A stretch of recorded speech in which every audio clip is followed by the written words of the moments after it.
गुजरात में एक 24 साल का लड़का साइकिल से घर घर जाके अपना येलो डिटर्जेंट पाउडर बेचना शुरू करता है। आगे चल के यही पाउडर निरमा के नाम से इंडिया का नंबर 1 डिटर्जेंट ब्रांड बन जाता है। लेकिन फिर आखिर ऐसा क्या हुआ कि इसी निरमा की सेल्स अचानक गिरने लगती हैं और अल्टीमेटली इसका कंप्लीट डाउनफॉल हो जाता है।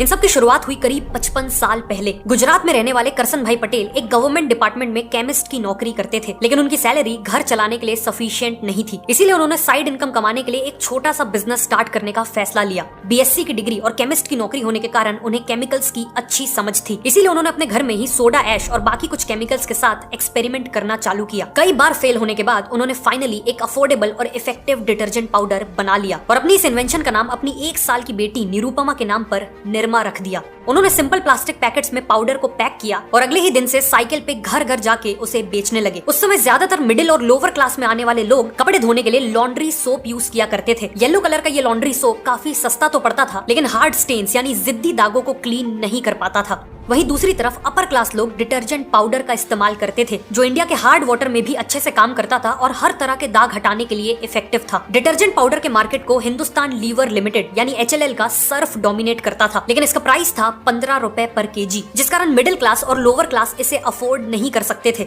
इसीलिए यहाँ एक अपॉर्चुनिटी देखते हुए करसन भाई ने निरमा को केवल 3.5 रुपए पर किलो में बेचना चालू किया। मतलब लोगों को पहली बार लॉन्ड्री सोप के प्राइस पे डिटर्जेंट पाउडर मिलने वाला था, जिस कारण कुछ ही टाइम में निरमा बहुत पॉपुलर हो गया और करसन भाई दिन का 200 किलो डिटर्जेंट पाउडर बेचने लगे। जब डिमांड और भी ज्यादा बढ़ने लगी तो करसन भाई ने अहमदाबाद के पास सरसपुर में एक छोटा सा शेड लगवा लिया और प्रोडक्शन के लिए लेबर हायर करने लगे। साथ में उन्होंने अपनी पैकेजिंग को भी इम्प्रूव किया और इसमें निरमा गर्ल को ऐड किया, जो आगे चल के इंडिया की one of the most recognised brand mascot बन गई। करसन भाई का अगला टारगेट था डिस्ट्रीब्यूशन को इम्प्रूव करना। उस समय केवल अहमदाबाद में 2000 से ज्यादा रिटेलर्स थे और ग्रो करने के लिए उन्हें इन दुकानों में निरमा को अवेलेबल करवाना था। लेकिन एक नया ब्रांड होने के कारण कई रिटेलर्स निरमा को अपने शॉप में जगह नहीं देना चाहते थे। इससे डील करने के लिए करसन भाई ने एक कमाल की स्ट्रेटजी अपनाई।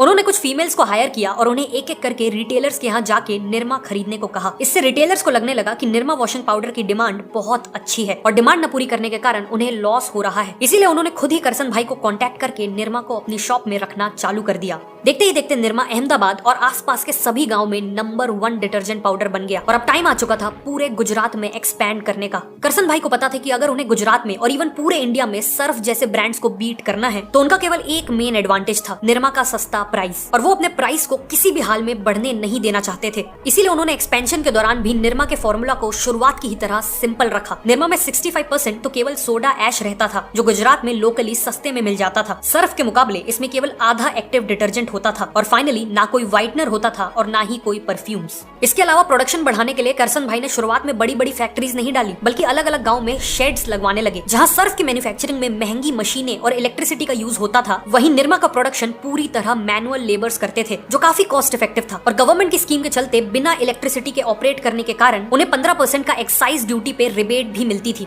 फाइनली सर्फ को कस्टमर तक पहुंचने के लिए 4 स्टेजेस से गुजरना पड़ता था, वहीं निरमा केवल 3 स्टेजेस में ही कस्टमर तक पहुंच जाता था। इस डायरेक्ट सिस्टम से न केवल कॉस्ट कम होता था बल्कि स्पीड भी बढ़ती थी। इन सब के चलते निरमा का प्राइस हमेशा कंट्रोल में रहा और इसीलिए 1975 तक वो पूरे गुजरात में एक्सपैंड कर चुके थे। निरमा की सक्सेस के पीछे परफेक्ट प्राइसिंग, मार्केट अंडरस्टैंडिंग और डिस्ट्रीब्यूशन इनोवेशन का बहुत इंपॉर्टेंट रोल था। गुजरात के बाद अब करसन भाई पूरे इंडिया में एक्सपैंड करना चाहते थे और वो भी बहुत तेजी से। इसीलिए उन्होंने अपना सबसे पहला एड कैंपेन लॉन्च करने का फैसला किया। 1975 में ऑल इंडिया रेडियो में पहली बार प्ले हुआ निरमा का जिंगल सबकी पसंद निरमा। निरमा को पता था कि इंडियंस ज्यादा फोम यानी ज्यादा झाग प्रोड्यूस करने वाले डिटर्जेंट को ही बेटर मानते हैं, इसीलिए इस एड में थोड़ा सा पाउडर और झाग ढेर सारा इस लाइन को ऐड किया गया। साथ में कम कीमत में अधिक सफेदी, इस प्रॉमिस ने भी कंज्यूमर्स को अट्रैक्ट किया। फाइनली इस जिंगल की लिरिक्स और ट्यून काफी मेमोरेबल थी, जिस कारण बहुत जल्द निरमा के ब्रांड ने कंज्यूमर्स के माइंड शेयर को कैप्चर कर लिया। 1982 में निरमा ने इसी जिंगल के साथ अपना पहला टीवी एड भी लॉन्च किया, जिसमें उन्होंने अपनी आइकॉनिक डांसिंग गर्ल मैस्कॉट को फीचर किया। रेडियो एड की तरह ये एड भी काफी सक्सेसफुल रहा।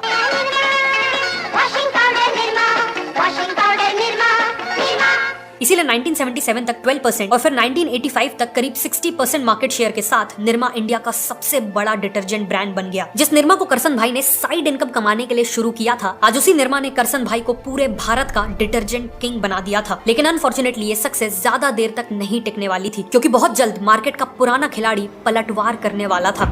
शुरुआत में तो निरमा ने केवल मिडिल और लोअर इनकम सेगमेंट्स को कैप्चर किया था, लेकिन इवेंचुअली कई अपर क्लास कस्टमर्स भी निरमा में शिफ्ट होने लगे थे, क्योंकि उन्हें ये क्लैरिटी ही नहीं थी कि सर्फ की क्वालिटी किन मायनों में निरमा से बेटर है। ऊपर से 1986 में निरमा ने एक डिटर्जेंट बार लॉन्च करके HLL के रिन बार को डायरेक्ट चैलेंज कर दिया, जिससे रिन के भी कई कस्टमर्स निरमा बार में शिफ्ट होने लगे। लेकिन अब HLL को समझ आ चुका था कि निरमा उनके पूरे ही बिजनेस के लिए एक बहुत बड़ा खतरा बन चुका है। इसीलिए हिंदुस्तान लिवर लिमिटेड ने इंटरनली एक सीक्रेट मिशन लॉन्च किया, जिसका कोड नेम था स्टिंग, यानी स्ट्रेटजी टू इनहिबिट निरमा's ग्रोथ। इस मिशन के तहत निरमा की पूरी बिजनेस स्ट्रेटजी को डीपली स्टडी किया गया और फिर HLL की काउंटर स्ट्रेटजी डेवलप की गई। कई हफ्तों बाद ये कंक्लूजन निकला कि निरमा से कम्पीट करने के लिए HLL को भी अपना डिटर्जेंट पाउडर लो कॉस्ट में ही बेचना पड़ेगा, लेकिन अगर वो सर्फ को निरमा की प्राइस पे बेचते तो उन्हें प्रॉफिट्स की जगह लॉस हो जाता, साथ में सालों से बनाई हुई सर्फ की प्रीमियम ब्रांड इमेज भी डिस्ट्रॉय हो जाती। इसीलिए HLL ने फाइनली अपना खुद का low cost detergent powder launch करने का फैसला किया। लेकिन उससे पहले उन्होंने एक मार्केट रिसर्च की, जिससे उन्हें निरमा की वीकनेसेस पता चल गई। जैसे कि निरमा से कपड़े धोने पर उनमें खुशबू नहीं बल्कि एक इंडस्ट्रियल स्मेल रह जाती थी, और निरमा पूरी तरह पानी में डिसॉल्व भी नहीं होता था, जिस कारण कपड़े सूखने के बाद सॉफ्ट फील नहीं होते थे। साथ में कई लोगों को निरमा से हाथ में इरिटेशन और ब्लिस्टर्स हो जाते थे। इन सबको ध्यान में रखते हुए HLL ने सबसे पहले अपने डिटर्जेंट पाउडर में एक प्लेजेंट फ्रेग्रेंस ऐड कर दी। सेकेंडली, इसे हाथों के लिए जेंटल बनाया और इंश्योर किया कि ये पाउडर पानी में कंप्लीटली डिसॉल्व हो जाए। लेकिन इन सभी इंप्रूवमेंट्स के बाद भी उन्होंने कॉस्ट को ऊपर जाने नहीं दिया। उनके इस नए डिटर्जेंट में सॉल्ट एक बहुत इंपॉर्टेंट रॉ मटेरियल था, इसीलिए HLL ने अपनी नई फैक्ट्री को गुजरात में सॉल्ट माइंस के बगल में एस्टैब्लिश किया और सॉल्ट माइन से एक डायरेक्ट पाइपलाइन कनेक्ट कर ली। ऑल्सो इन्होंने R&D में मैसिव इन्वेस्टमेंट्स करके डिटर्जेंट में डलने वाले फ्रेग्रेंस और बाकी इनहेंसर्स के सस्ते ऑल्टरनेटिव्स बना लिए। इन सब के चलते HLL ने एक ऐसा डिटर्जेंट पाउडर बना लिया जिसका प्राइस तो निरमा के बराबर था, लेकिन क्वालिटी बहुत बेटर थी। और इसी तरह लॉन्च हुआ व्हील डिटर्जेंट पाउडर। निरमा को डायरेक्टली टारगेट करने के लिए व्हील के एड्स में कहा गया कि मैंने मांगी थी सफाई और तूने दी हाथों की जलन। ये मैसेज निरमा के कस्टमर्स को काफी रिलेटेबल लगा और वो व्हील पे तेजी से शिफ्ट होने लगे। एज अ रिजल्ट 1990 तक व्हील निरमा के बाद इंडिया का सेकंड बिगेस्ट डिटर्जेंट ब्रांड बन गया था। साथ में HLL ने निरमा को टारगेट करते हुए सर्फ के भी नए एड कैंपेन्स लॉन्च किए, जिसमें उन्होंने ललिता जी नाम की एक समझदार हाउसवाइफ के कैरेक्टर को दिखाया, जिनका कहना था कि सस्ती चीज खरीदने में और अच्छी चीज खरीदने में फर्क होता है। एड में निरमा को रिप्रेजेंट करने वाले येलो पाउडर और सर्फ के ब्लू पाउडर का कंपैरिजन भी दिखा के ये कहा गया, आधा किलो सर्फ पूरे 1 किलो सस्ते पाउडर के बराबर होता है। HLL की ये सभी स्ट्रेटजीज काफी इफेक्टिव साबित हुई, जिस कारण HLL का मार्केट शेयर 11% से बढ़कर 24% हो गया और निरमा का मार्केट शेयर 60% से गिर के 50% पे आ गया। लेकिन निरमा के बुरे दिनों की ये तो केवल शुरुआत थी, क्योंकि इसी दौरान यूपी की गलियों से एक ऐसा कॉम्पिटिटर निकल के आ रहा था जो निरमा को पूरी तरह से खत्म कर देने वाला था, और वो कॉम्पिटिटर था घड़ी डिटर्जेंट पाउडर। 1980s में डिटर्जेंट मार्केट के बूम को देखते हुए कानपुर के दो भाई मुरलीधर और बिमल कुमार ने अपना खुद का डिटर्जेंट पाउडर लॉन्च किया। उन्होंने देखा कि सस्ते डिटर्जेंट की कैटेगरी में ऑलरेडी निरमा और व्हील डोमिनेट कर रहे हैं और साथ ही साथ इंडिया की पर कैपिटा इनकम लगातार बढ़ रही है। मतलब हर साल करोड़ों लोग लोअर क्लास से मिडिल क्लास में प्रमोट हो रहे थे और इन मिडिल क्लास लोगों को केवल सस्ता पाउडर नहीं चाहिए था, बल्कि इन्हें अफोर्डेबल प्राइस में हाई वैल्यू प्रोडक्ट चाहिए था। इसी के साथ इन्होंने लॉन्च किया घड़ी डिटर्जेंट पाउडर, जिसकी क्वालिटी न केवल निरमा से बेटर थी बल्कि इसका प्राइस भी निरमा से 10% ज्यादा था, जिस कारण कस्टमर्स ऑटोमेटिकली घड़ी को बेटर क्वालिटी वाला डिटर्जेंट मानने लगे। और इस 10% एक्स्ट्रा प्राइस के चलते घड़ी ने अपने डीलर्स और रिटेलर्स को कंपटीशन से ज्यादा कमीशन दिया, जिस कारण ये रिटेलर्स कस्टमर्स को सबसे पहले घड़ी डिटर्जेंट रिकमेंड करने लगे और सेल्स ऑर्गेनिकली बढ़ने लगी। डिस्ट्रीब्यूशन कॉस्ट को कम रखने के लिए घड़ी ने 200 किलोमीटर मैन्युफैक्चरिंग मॉडल अपनाया, जिसमें वो हर इंपॉर्टेंट मार्केट के 200 किलोमीटर के रेडियस में अपना स्मॉल मैन्युफैक्चरिंग प्लांट या डिपो सेटअप करने लगे। इससे घड़ी का स्टॉक हमेशा हर एक दुकान में अवेलेबल रहता था और शिपिंग में भी पैसे बचते थे। फाइनली घड़ी ने अपने एड कैंपेन्स में एक ऐसा जिंगल यूज किया जिसने कस्टमर्स को मैग्नेट की तरह खींच लिया, और वो जिंगल था, इन्हीं स्ट्रेटेजीज के चलते घड़ी आगे चल के इंडिया का नंबर 1 डिटर्जेंट ब्रांड बनने वाला था। दूसरी तरफ निरमा 1990s में लगातार मार्केट शेयर लूज कर रहा था और सरवाइव करने के लिए उन्हें मेजर चेंजेस की जरूरत थी। सबसे पहले तो उन्हें अपने प्रोडक्ट में सोडा ऐश की क्वांटिटी कम करने की जरूरत थी, क्योंकि इसी से हाथों में इरिटेशन होता था और लॉन्ग टर्म में कपड़े भी डैमेज होते थे। साथ ही फ्रेग्रेंस और एक्टिव डिटर्जेंट की क्वांटिटी भी इंक्रीज करना इंपॉर्टेंट था। उस दौरान निरमा ने समसिका मार्केटिंग कंसल्टेंट्स नाम की एजेंसी से एक मार्केट सर्वे भी करवाया था, जिससे पता चला था कि ज्यादातर कस्टमर्स एम्बैरेस्ड फील करते थे कि वो निरमा यूज करते हैं। मतलब निरमा की इमेज एक इंफीरियर ब्रांड की बन चुकी थी और उसे सीरियस मेकओवर की जरूरत थी। इसीलिए निरमा को अपनी पुरानी हो चुकी पैकेजिंग को बेटर बनाना चाहिए था ताकि वो इंफीरियर ना लगे। और फाइनली नए एडवर्टाइजिंग कैंपेन्स लॉन्च करके व्हील और सर्फ के एड कैंपेन्स को काउंटर भी करना चाहिए था और अपने प्रोडक्ट को केवल एक चीप डिटर्जेंट की जगह एक वैल्यू फॉर मनी डिटर्जेंट की तरह पोजीशन करना चाहिए था। लेकिन निरमा ने इनमें से कुछ भी नहीं किया। अपने कोर प्रोडक्ट पे फोकस करने की जगह उन्होंने सर्फ को बीट करने के लिए प्रीमियम डिटर्जेंट मार्केट में एंट्री ले ली, जिससे सिचुएशन और बिगड़ गई। मिड 1990s में उन्होंने अपना निरमा ब्लू पाउडर लॉन्च किया, लेकिन इस समय तक प्रीमियम डिटर्जेंट मार्केट में केवल सर्फ नहीं बल्कि एरियल भी अपने पैर जमा चुका था और इन दोनों के कंपैरिजन में निरमा ब्लू ने कुछ भी नया और बेटर ऑफर नहीं किया था। लेकिन प्रोडक्ट से भी ज्यादा निरमा ब्लू का परसेप्शन खराब था।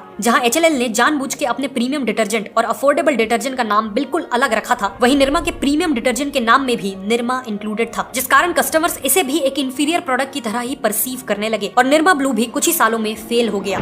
सिमिलरली निरमा ने और भी प्रोडक्ट्स लॉन्च किए, जैसे Nirma bathing soap, Nirma hair oil, Nirma shampoo और निरमा टूथपेस्ट। उन्हें लगा कि इन सभी प्रोडक्ट्स को निरमा की पॉपुलर ब्रांडिंग का फायदा मिलेगा, लेकिन हुआ इसका बिल्कुल उल्टा। पहले तो जो लोग निरमा के ब्रांड को पसंद करते भी थे, वो उसे केवल डिटर्जेंट प्रोडक्ट से ही रिलेट कर पाते थे, इसीलिए निरमा का साबुन, तेल और शैम्पू उन्हें अट्रैक्टिव नहीं लगता था। और दूसरा, निरमा के एक इंफीरियर ब्रांड के परसेप्शन के कारण भी किसी ने उनके ये दूसरे प्रोडक्ट्स नहीं खरीदे। 2017 आते आते निरमा का मार्केट शेयर केवल 4% पे रह गया। ब्रांड को रिवाइव करने के लिए इन्होंने निरमा एडवांस लॉन्च किया और ऋतिक रोशन से इसका एड भी करवाया, जिसकी मैसेजिंग थी नए जमाने के जिद्दी दादों के लिए निरमा एडवांस। लेकिन कंज्यूमर्स ने डिटर्जेंट के ऐड में ऋतिक रोशन से कनेक्ट ही नहीं किया और नए जमाने के जिद्दी दागों से निरमा क्या कहना चाहता था ये भी क्लियर नहीं था। फॉर्चुनेटली निरमा ने टाइम रहते सोडा ऐश मैन्युफैक्चरिंग, सीमेंट और एजुकेशन जैसे सेक्टर्स में डाइवर्सिफाई कर लिया था, जिससे एज अ कंपनी वो आज भी काफी पैसे कमाते हैं। लेकिन वो डिटर्जेंट बिजनेस जिससे इन सब की शुरुआत हुई वो आज काफी हद तक डिक्लाइन हो चुका है। निरमा की कहानी ये प्रूव करती है कि किसी भी फील्ड में नंबर 1 बनना और नंबर 1 बने रहना दो अलग अलग चीजें हैं, और चाहे आप कितने भी बड़े बन जाओ, if you are not changing you are losing.